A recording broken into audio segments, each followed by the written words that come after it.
Imagine standing in your own driveway, minding your business, when suddenly your neighbor storms over, clipboard in hand, HOA badge of authority in her eyes. She tells you what you can't do on your own property. When I told her, calmly, that I wasn't even in her HOA, she smirked and called the police on me like I was some criminal. But what Karen didn't know was that within weeks, I'd become her landlord. And the day she realized it was the day everything changed. I've always believed that property ownership comes with responsibility, but also with freedom. When I bought my house, I was very careful about the neighborhood. I didn't want to live under the thumb of a homeowners association. I've heard too many horror stories. Neighbors fined for the shade of their shutters, people forced to rip out gardens that didn't match some approved plant list. Even families told what cars they could park in their own driveways. No, I wanted none of that. So when I closed on my little slice of peace just outside the subdivision, I felt proud knowing I was free from all that nonsense. What I didn't count on was Karen. Karen was the self-appointed queen of the HOA next door. You know the type: clipboard, resting scowl, constantly patrolling the streets like some hall monitor who never graduated from the 4th grade. From the moment I moved in, I could feel her eyes on me, as if she was sizing me up, figuring out where I didn't fit in her imaginary kingdom. At first, I ignored it. I figured if I kept to myself, she'd eventually get bored. But with people like Karen, boredom doesn't exist. It's always about control. The very first run-in happened on a Saturday morning. I was unloading some lumber from the back of my truck. I had plans to build a small deck out back. Nothing extravagant, just a space to sit with a cup of coffee in the mornings. I had my gloves on, headphones in, and I was halfway through carrying the boards when I saw her marching across the street, clipboard tucked under her arm, phone in hand, eyes narrowed like she was about to hand out a speeding ticket. She didn't even say hello. Instead, she barked, "That project isn't approved." I remember blinking at her, confused. "Excuse me?" "The deck," she said, pointing at the lumber.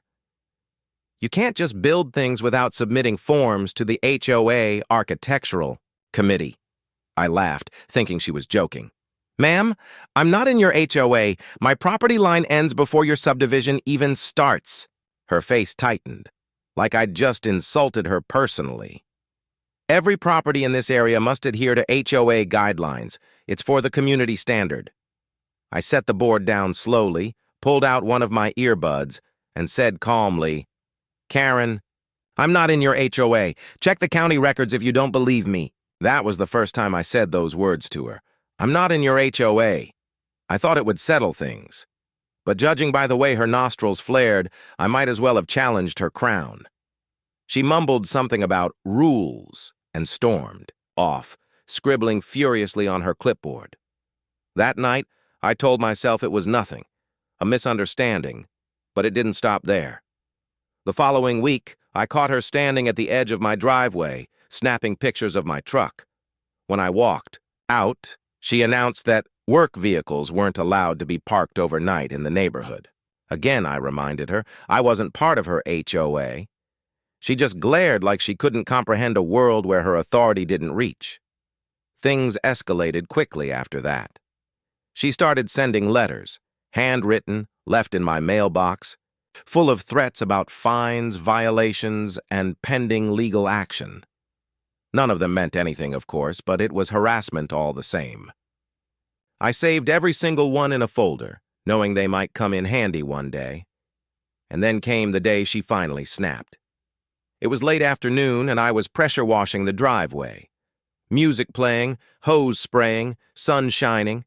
It was one of those satisfying chores where you can actually see the progress. Karen stormed over again, shouting about water runoff, claiming it violated association policy. I barely looked up, just told her the same thing I always did. "I'm not in your HOA." That's when she pulled out her phone, right there in front of me, and dialed 911. I froze, hose still in hand, watching her tell the dispatcher that I was violating neighborhood rules, that I was hostile, and that I refused to comply with authority. I couldn't believe what I was hearing. I wasn't breaking any laws.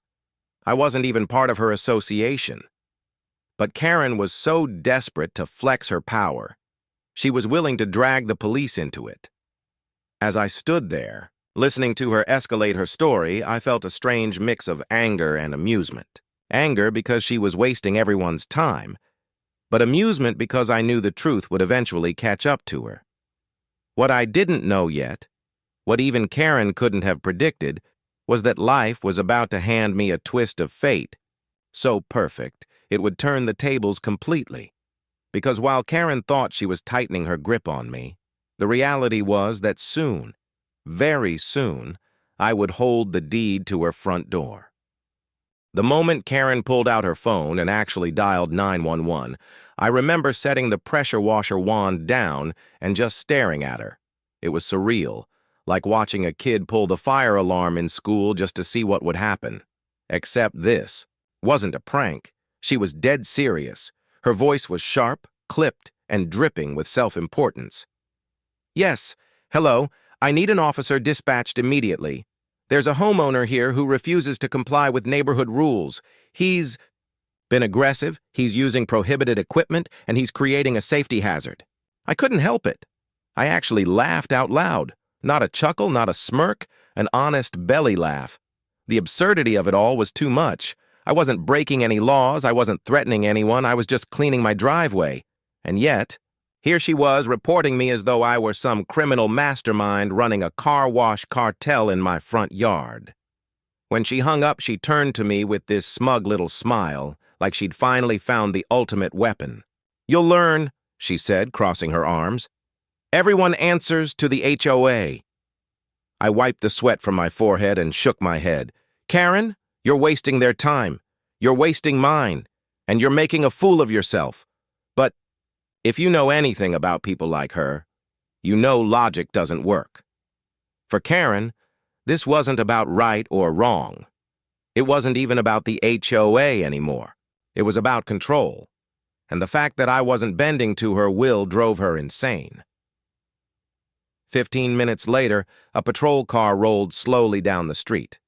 The neighbors peeked out from behind their curtains like it was the opening scene of a soap opera. Karen stood tall, practically bouncing on her heels with excitement, like a kid waiting for Santa Claus.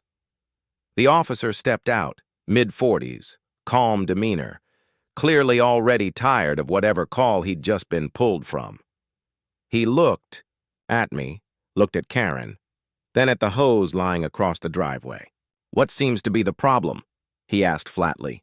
Karen pounced. "Officer, thank goodness. This man is refusing to follow HOA guidelines. He's operating unapproved equipment. He's creating water damage, and he threatened me when I tried to correct him." I raised my eyebrows so high I thought they'd disappear into my hairline. "Threatened you? Karen, the only thing I threatened was a patch of mildew." The officer sighed, turned to me, and asked, "Sir, do you live here?" "Yes," I replied calmly. "This is my house. My name is on the deed. And before she wastes any more of your time, I should make something clear. I am not part of her HOA. My property sits outside their boundary lines. I don't pay their dues, I don't answer to their board, and I certainly don't need their permission to clean my own driveway." The officer looked back at Karen, who was already flushing red. "Is that true?" he asked. Karen stammered, flipping through the papers on her clipboard like she could magically conjure evidence. "All homes in this area must comply with the association. It's community policy," the officer cut her off. "Ma'am, HOA rules are not enforceable by law. Unless he's breaking a city ordinance or state law, this isn't a police matter." Her jaw dropped. "So you're not going to do anything?" "No, ma'am," he said patiently. "This is a civil matter, not a criminal one. If you believe there's some contractual violation, you'd have to pursue it in civil court. But from what I'm hearing, he's not even a member of your HOA.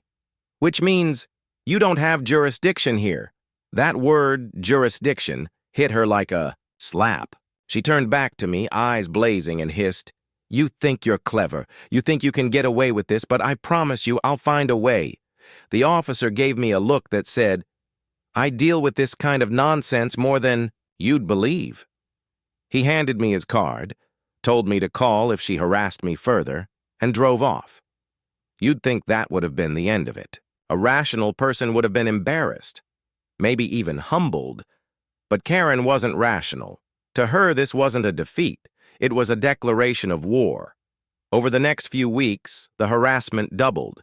She started leaving printed violation, notices taped to my door, official-looking documents covered in HOA letterhead and legal jargon. I knew they were meaningless, but the sheer pettiness of it was exhausting. Then came the noise complaints. She called the city twice, claiming I was operating heavy machinery outside of permitted hours. Both times, the inspectors showed up, scratched their heads, and left when they saw I was doing nothing more than mowing my lawn or trimming hedges. One evening, I came home to find her standing in my yard, snapping photos of my flower beds. When I confronted her, she accused me of planting unauthorized species. I reminded her again, calmly, that I wasn't in her HOA. But by then, it was clear. She didn't care about facts. She cared about control, and she wasn't going to stop until she felt she had it. But here's the thing Karen didn't know. While she was busy waging her little war against me, bigger things were shifting behind the scenes. I'd been eyeing an investment opportunity in the very same subdivision. She ruled over. And in a twist of fate so poetic I almost couldn't believe it myself, that opportunity was about to put me in a position Karen never saw coming. Because soon, I wouldn't just be the neighbor she couldn't control. I'd be something much more powerful. I'd be her landlord. Fate has a strange sense of humor. While Karen was busy drowning me in petty complaints and empty threats, I was quietly working on something much bigger, something she didn't even know was possible. See, I've always had an interest in real estate. It's not just about money for me. It's about control, stability, and freedom. Owning property means you aren't at the mercy of people like Karen. So when I first moved into the neighborhood, I had already been looking at investment opportunities nearby. Most of them were overpriced, tied up in HOA red tape, or just not worth the trouble. But then, one listing caught my eye. It was a rental property. 3 bedrooms, 2 baths, tucked right inside the same subdivision Karen loved to patrol like her personal kingdom. The owner was an older gentleman who had moved, out of state, and didn't want to deal with the hassle anymore. He was motivated to sell. I ran the numbers, checked the comps, and realized this was a golden opportunity. I still remember sitting at the closing table, signing the last of the paperwork, and feeling a grin spread across my face. Not only had I secured a solid rental, investment, I'd done it right under the nose of the one person who had tried hardest to make my life miserable. And here's where fate showed its sense of irony. One of the tenants renting that house was none other than Karen herself. When I first saw the lease agreement and noticed her name on the paperwork, I actually had to sit back and reread it 3 times. At first I thought, no way, it can't be her. Maybe it's just someone with the same name. But the address matched. The phone number matched. The ID scan in the file matched. It was her. Karen, the self-proclaimed queen of the HOA, was living in a rental property. And as of that day, I was her landlord. The first few weeks, I kept the information to myself. I didn't want to tip my hand too soon. But oh, the satisfaction of knowing, every time she stomped across my driveway, every time she taped another bogus violation notice to my door, every time she muttered about rules and compliance, she was doing it while indirectly paying rent to me. The power shift was almost comical. She believed she was above me, but in reality, she was under me, contractually, legally, financially. I remember the exact moment I decided to reveal it. She had just left another one of her infamous notes on my porch. This one demanding that I remove unsanctioned bird feeders from my backyard. I picked it up, folded it neatly, and walked across the street to her rental. She answered the door, scowl already locked in place. "What do you want?" she snapped. I held up the note. "Karen, this has to stop. I'm not in your HOA. You don't have authority over me. But more importantly," I paused, letting the silence build, "you might want to rethink how you treat your landlord." Her face twisted in confusion. "My landlord? What are you talking about?" I smiled, calm and deliberate. "You're standing in a house I own. As of 3 weeks ago, the deed is in my name, which means the lease you signed is with me." At first, she laughed, like I'd told the most ridiculous joke in the world, but when I pulled a copy of the signed documents from the folder under my arm and handed them to her, the color drained from her face. She flipped through the pages with shaking hands, her eyes darting over her own signature, the date, the rent agreement, and then she looked up at me. No clipboard, no smug smirk, no authority in her eyes. For the first time since I'd met her, Karen looked powerless. You can't do this," she whispered. "Oh, but I already did," I replied. "And here's the best part. Unlike your HOA rules, landlord-tenant law is enforceable. Which means if you want to keep living here, you might want to think about how you treat the person who owns this house." I didn't yell. I didn't gloat. I didn't need to. The silence did the work for me. Karen's whole identity had been built on the illusion of power, but now the illusion was shattered. That night, for the first time since I'd moved in, I didn't see her patrolling the neighborhood. No photos snapped from across the street. No bogus notices taped to my door. No threats scribbled in angry handwriting. She had finally realized the truth. The balance of power had shifted, and that was just the beginning. Because being her landlord gave me more than leverage. It gave me options, and as I'd soon find out, there were ways to use those options to bring her entire reign of harassment to an end, permanently. Once the shock of the reveal settled in, Karen tried to pretend nothing had changed. For a few weeks, she went quiet. No more notes on my door, no more HOA threats, no more 911 calls. She still patrolled the neighborhood, of course. Old habits die hard. But every time her eyes flicked toward my driveway, I could see it. The hesitation. The reminder that behind all her bluster, she now lived under my roof, bound by a lease with my name on it. But Karen wasn't the type to accept defeat gracefully. The silence didn't last. About a month later, she tried to test the boundaries. Rent was due on the 1st, and when it didn't show up in my account, I gave her the benefit of the doubt. Maybe she forgot. Maybe the payment got delayed. I sent a polite reminder. Her response was anything but polite. "You can't treat me like this. I'm a homeowner. I don't answer to you." That was the moment I realized she hadn't just lost her grip on me. She'd lost her grip on reality. Because the truth was, Karen wasn't even a homeowner. She'd been renting that house for years. Her entire persona as the queen of the HOA was built on sand. She was enforcing rules she didn't live by, lording over people while having no real stake in the neighborhood herself. And now that I owned the very house she lived in, that truth was impossible to ignore. I followed the law to the letter, sent her a formal notice of late rent, documented every interaction. When she finally sent a partial payment, she included a nasty little note about how she was reviewing her legal options. I smiled reading it because I knew exactly how few options she had. The tipping point came one evening when I returned, home to find yet another bogus violation notice taped to my door. This one accused me of improper trash receptacle placement.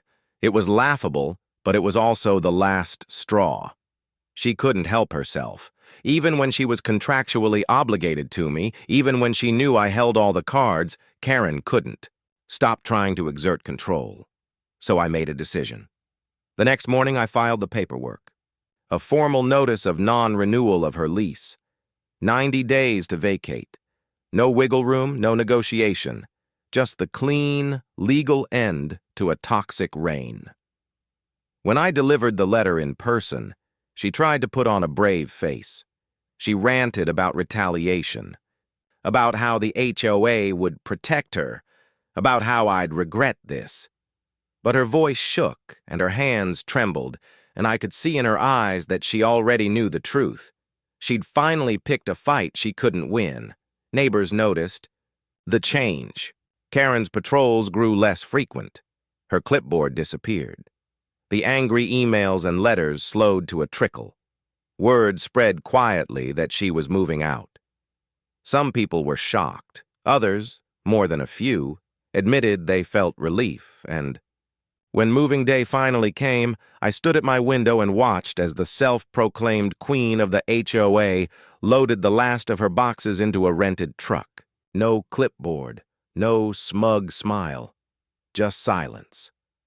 For the first time since I'd moved into that neighborhood, the air felt lighter. The tension was gone. The HOA still existed, of course, but without Karen at the helm, its grip loosened. People started planting flowers, repainting shutters, hosting cookouts without fear of fines. The community felt free. As for me, I kept the rental property, and it's been one of my best-performing investments. Every time I drive by, I think back to that first day she marched across the street, barking about unapproved projects, and I can't help but smile. Because in the end, Karen was right about one thing. Everyone answers to authority. She just never expected that one day the authority she'd have to answer to would be me.